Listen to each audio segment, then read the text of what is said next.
Hi అండి, welcome to అనో channel. ఈరోజు వీడియో వచ్చేసి తొలి ఏకాదశికి నేను పూజ చేసుకున్న వీడియో అండి ఇది. అయితే నేను ఆ రోజు దేవునికి ఎలా అలంకరించుకున్నాను, ఏమేమి నైవేద్యాలు పెట్టుకున్నాను, ఎలా పూజ చేసుకున్నాను ఇదన్నీ చూపిస్తాను. ఫస్ట్ అయితే మన వీడియోని సబ్స్క్రైబ్ చేసుకోండి, లైక్ చేయండి, ప్లీజ్ నన్ను సపోర్ట్ చేయండి. సబ్స్క్రైబ్ చేయడం మాత్రం మర్చిపోవద్దండి. ఇక్కడైతే నేను దేవుళ్ళకి అలంకరించుకున్నానండి పూలతోటి. వెంకటేశ్వర స్వామి ఫోటోకి నేను తులసి మాల వేసుకున్నాను. మిగతా దేవుళ్ళకి జాజిమాల, చామంతి పూలు, గులాబీ పూలతో అలంకరించుకున్నాను. ఇక్కడ నాకు విష్ణుమూర్తి ఫోటో లేదండి, వెంకటేశ్వర స్వామి ఫోటోనే ఉంది. ఆయన కూడా విష్ణుమూర్తి అవతారమే కాబట్టి ఆయనకే వేసుకొని చేసుకుంటున్నాను నేను పూజ. ఇక్కడ పిండి దీపాలు చేసి పెట్టుకున్నానండి ఆల్రెడీ.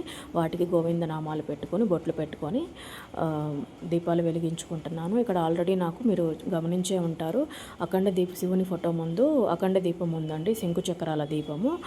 అది నాకు రోజంతా వెలుగుతూనే ఉంటుంది. ఇది ముందు రోజు వెలిగించిన దీపం అండి. ఇంకా దీపం వెలుగుతూ ఉంటే దాంట్లోనే ఇంకా కదపకుండా నేను నూనె వడ్డించి మళ్ళీ కొత్త ఒత్తి వేసి, ముందు రోజు వేసిన ఒత్తి కొంచెం అయిపోయేలా ఉంటే కొత్త ఒత్తి వేసి దీపం వెలిగించుకొని, ఇక్కడ పిండి దీపాలు కూడా వెలిగించుకొని, అక్షంతలు వేసుకొని, పువ్వులు పెట్టుకొని దండం పెట్టుకున్నాను. నెక్స్ట్ అగరబత్తి కూడా వెలిగించి ధూపం చూపించానండి. ఇక్కడ తాంబూలం పెట్టుకుంటున్నాను దేవునికి. నెక్స్ట్ వచ్చేసి అష్టోత్తరాలండి, తులసి దళాలతోటి అలాగే బిల్వ పత్రాలతోటి. అక్కడ రాధాకృష్ణుల విగ్రహం, వెంకటేశ్వర స్వామి విగ్రహం, లక్ష్మీదేవి విగ్రహం 3 ఉంటే అక్కడ నేను అష్టోత్తరాలతోటి బిల్వ పత్రాలు, తులసి దళాలతోటి అష్టోత్తరాలు చేసుకుంటున్నాను. అష్టోత్తరాలు రాని వాళ్ళు, ఈ బిల్వ పత్రాలు ఇవి లేని వాళ్ళు ఓం నమో వెంకటేశాయ నమః అని కానీ, ఓం నమో భగవతే వాసుదేవాయ నమః అని కానీ, ఓం లక్ష్మీనారాయణాయ నమః అని కానీ అక్షంతలతో చేసుకోవచ్చు. 11 సార్లు అయినా 108 సార్లు అయినా, అది మీ ఓపిక అండి. ఇక్కడ మనకు భక్తి ముఖ్యం. అష్టోత్తరాలతోటే చేయాలని ఏమీ లేదు, ఆ దళాలతోటే చేయాలని ఏమీ లేదండి.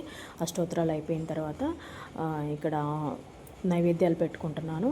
మీకు చెప్పడం మర్చిపోయాను, ముందే నేను దీపం వెలిగించినాక గణపయ్య కూడా అక్షంతలు వేసి ఆయన్ని కూడా మనసులో తలుచుకొని నెక్స్ట్ ఈ పూజ స్టార్ట్ చేశానండి. ఏ పూజ చేసినా మనకి ఇక్కడ గణపతి దేవుని గణపయ్యకి తొలి పూజ చేయాలి కదా. నెక్స్ట్ వచ్చేసి నైవేద్యాలు పెట్టుకున్నాను. నైవేద్యాలు వచ్చేసి వడపప్పు, పానకం, చలివిడి. తొలి ఏకాదశి అంటేనే మనకి ఇక్కడ పేలాల పిండి అండి, అదే జొన్నలతో చేస్తారు కదా. నాకు జొన్నలతో అంత రాలేదు, అందుకే నేను మొక్కజొన్నతో పేలాలు చేసి పిండి చేశాను, పేలపిండి. దాన్ని షార్ట్ వీడియో ఒకటి తీసి పెట్టానండి, చూడండి.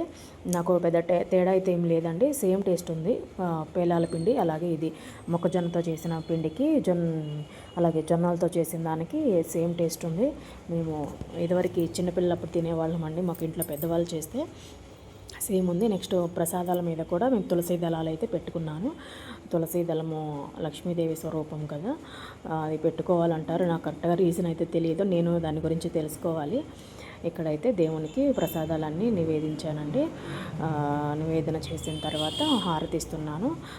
హారతి ఇచ్చేటప్పుడు నేను సర్వమంగళ మాంగళ్యే శివే సర్వార్థ సాధికే శరణ్యే త్రయంబకి దేవి నారాయణి నమోస్తుతి అనుకుంటూ హారతి ఇస్తాను రోజు కూడా. ఇదండి నా పూజ. తొలి ఏకాదశి పూజ అయితే ఇలా చేసుకున్నాను. ఆ రోజు ఫాస్టింగ్ కూడా ఉంటానండి. నేను రోజు దేవుళ్ళకి పూలు నిండుగా పెట్టుకొని చేసుకుంటానండి. ఇలా ఏదైనా ఫెస్టివల్స్ వచ్చినప్పుడు ఇంకా ఎక్కువగా పెట్టుకొని చూసుకుంటాను. పూజ అంతా అయిపోయినాక ఒక 5 మినిట్స్ అయితే అక్కడే కూర్చొని ప్రశాంతంగా చూసుకుంటానండి, చాలా బాగా అనిపిస్తుంది.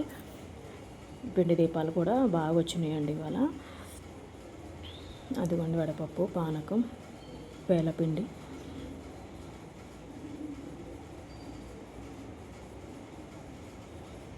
మీకు ఇంకా ఏమన్నా లోపాలు ఉన్నా, నేనేమన్నా తప్పులు చేసినా మీరు కామెంట్లో చెప్పచ్చండి. మీకు ఎలా అనిపించింది పూజ అలా అనేది అన్ని కామెంట్లో మీరు చెప్పచ్చు.